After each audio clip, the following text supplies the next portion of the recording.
एक 3 साल की बच्ची में 12 से 14 एंटीबायोटिक्स के खिलाफ रेजिस्टेंस क्रिएट हो गई है।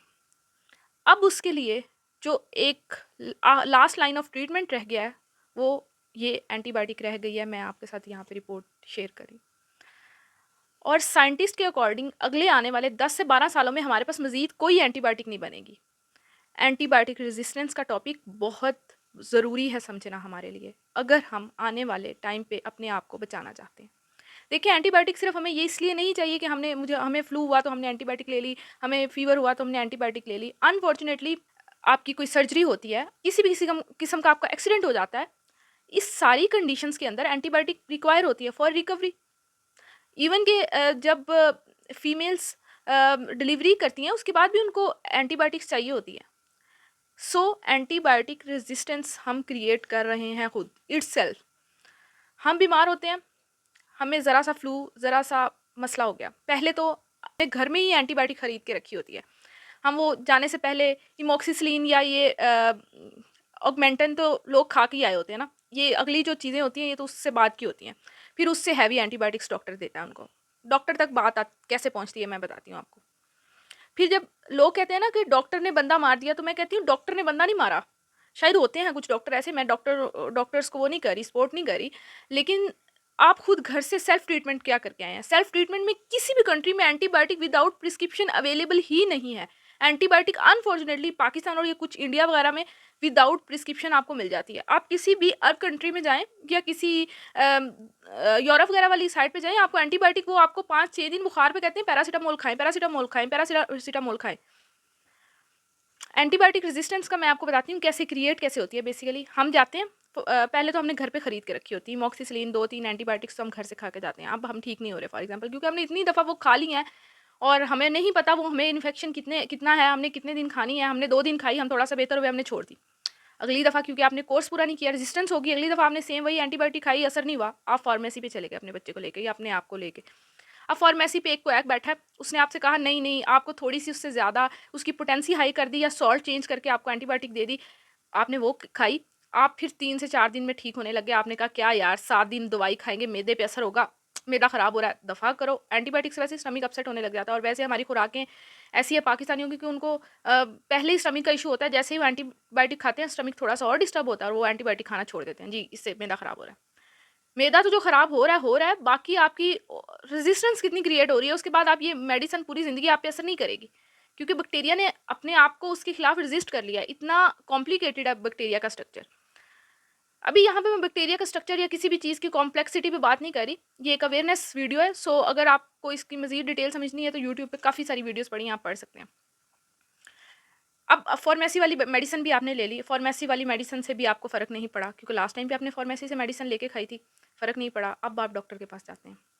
डॉक्टर को मेडिकल स्कूल में सिखाया गया कि भैया आपने बिल्कुल लो पोटेंसी से स्टार्ट करना है और पहले जनरेशन 1 देनी है, जनरेशन 2 देनी है, फिर जनरेशन 3, मतलब इतनी हैवी पोटेंसी की तरफ आपने एकदम से नहीं जाना। उसने उस तरफ से ट्रीटमेंट स्टार्ट करना शुरू किया। हमें तो ट्रीटमेंट एक ट्रिगर ट्रीटमेंट की आदत है, एकदम से ही हमने इतनी हैवी पोटेंसी ली हुई है, हम कहेंगे यार ये क्या डॉक्टर है यार। फार्मेसी वाले डॉक्टर ने जो मेडिसिन दी थी ना, उससे मैं 1 दिन में ठीक हो गया था। फिर आप किसी फार्मेसी पे चले गए या फार्मेसी पे नहीं गए तो किसी क्वैक के पास चले गए। अब क्वैक ने फिर आपको कोई बहुत हैवी पोटेंसी मेडिसिन करके दी, आपको वाओ मैं तो बहुत अच्छा हो गया और आप फिर से ठीक हो गए। लेकिन अनफॉर्चुनेटली उस बैक्टीरिया के खिलाफ भी रेजिस्टेंस क्रिएट हो गई। अगर आपने उसका कोर्स पूरा नहीं किया, अगर आपने वो मेडिसिन उतने दिन नहीं खाई जितने दिन आपको खानी चाहिए थी, या उस तरीके से नहीं खाई जिस तरीके से आपको खानी चाहिए। या दूसरी बात, ये वायरल फ्लू में भी एंटीबायोटिक लोग ले रहे होते हैं। अच्छा वायरल हो गया, अभी 3 दिन हुए हैं, हर बंदे को हर 4-5 महीने के बाद बुखार थोड़ा फ्लू हो जाता है, उसमें भी एंटीबायोटिक। 2 दिन ठीक नहीं हुआ, तीसरे दिन एंटीबायोटिक ले ली।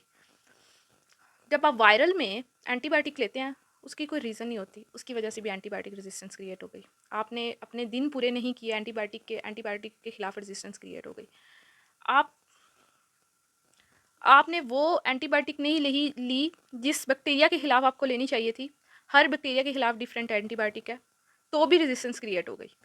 देखिए, जिस डॉक्टर ने 5 से 7 साल पढ़ा है ना या 10 साल पढ़ा है, उसको पता है कि ये बॉडी के अंदर जाएगी ना तो ये चीज़ें करेगी। अब जिस बंदे ने बिल्कुल पढ़ा ही नहीं है, उसने देखा है कि डॉक्टर एक ये मेडिसिन उठा के दे रहा है इस बीमारी के खिलाफ, उसने प्रीवियस हिस्ट्री तो उससे पूछी ही नहीं है।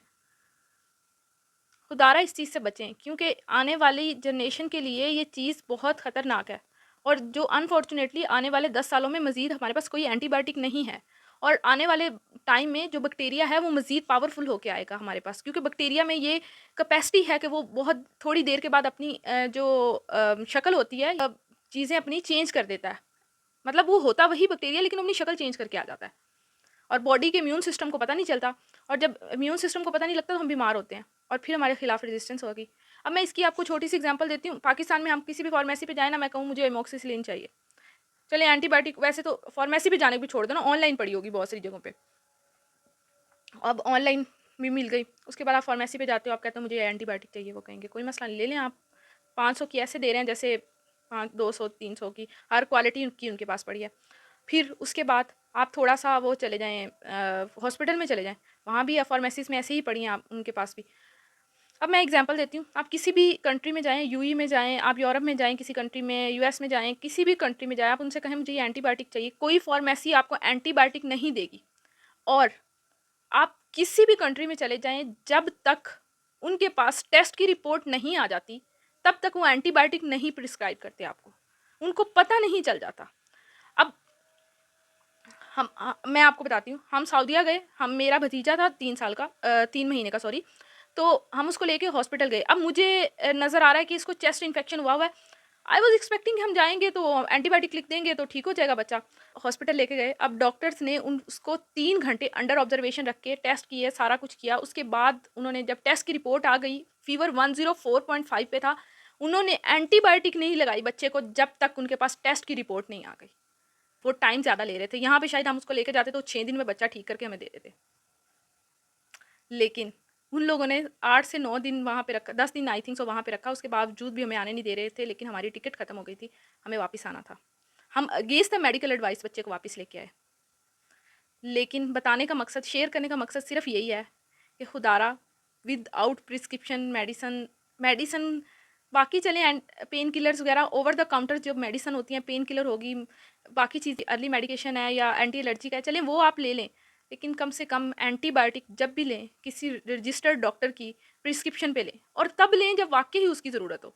अनफॉर्चुनेटली बहुत सारे डॉक्टर्स भी गलत कर रहे हैं यहाँ पे, वो मेडिकेशंस लिख के दे रहे हैं जिनकी ज़रूरत ही नहीं है पेशेंट को, क्योंकि उनकी फार्मेसीज़ के साथ कॉन्टैक्ट हैं, उनको टूअर्स मिलते हैं, और उनका ये होता है और उनका वो होता है। देखिए, इन सारी चीज़ों से कुछ भी नहीं होता। अगर आप किसी की बॉडी के साथ खेल रहे हैं, अगर कोई डॉक्टर सुन रहा है, तो आप बहुत गलत कर रहे हैं। हो सकता है अनफॉर्चुनेटली आपके किसी लव्ड वन के साथ वो हो जाए। और दूसरी बात, अगर पैसा जो है वो तो अल्लाह ताला की देन है, पैसा आपको ऐसा ढूँढता है जैसे रिस्क ढूँढता है, तो कभी भी अर्ली उस चीज़ के चक्कर में, कि पैसे के चक्कर में बहुत जल्दी फ़ास्ट मनी की वजह से किसी की जान से मत खेलें। वो फ़ैसला करें, वो मेडिसिन्स दें, वो लैब्स करवाएँ जिसकी ज़रूरत है। और मैं पेशेंट से कहती हूँ, प्लीज़ डॉक्टर्स के पास जाके मेडिसिन लें, उनसे उनके मशवरे से लें। चाहे डॉक्टर जितना भी होगा, जो अच्छा, जिस डॉक्टर ने कुछ पढ़ा होगा वो हमेशा आपको अच्छा ही मशवरा देगा, और डॉक्टर के मशवरे से चलें। अपनी मेडिसिन, आपने मेडिकल नहीं पढ़ा, आपको नहीं उसकी बारीकियों का पता, आपको नहीं पता कि जब मेडिसिन बॉडी के अंदर जाती है तो वो क्या करती है। आपको रिएक्शन शो हो रहा होता है, आप कहते हैं ओहो मैंने मेडिसिन लिया, मैं ठीक हो गया हूँ, लेकिन नहीं, खुद ठीक नहीं हुए होते अभी, वो सिर्फ सिम्टम्स आपकी दबी होती हैं। सो खुदारा इस चीज़ से बचें, ये चीज़ बहुत ज़रूरी है हमारे लिए समझना, जबकि हमारे पास आने वाले 10 सालों में एंटीबायोटिक मज़ीद अवेलेबल नहीं होगी।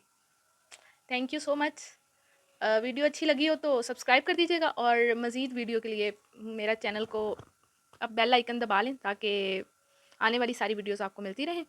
और अपना ख्याल रखिएगा, और अपने प्यारों का ख्याल रखिएगा। अल्लाह हाफ़िज़।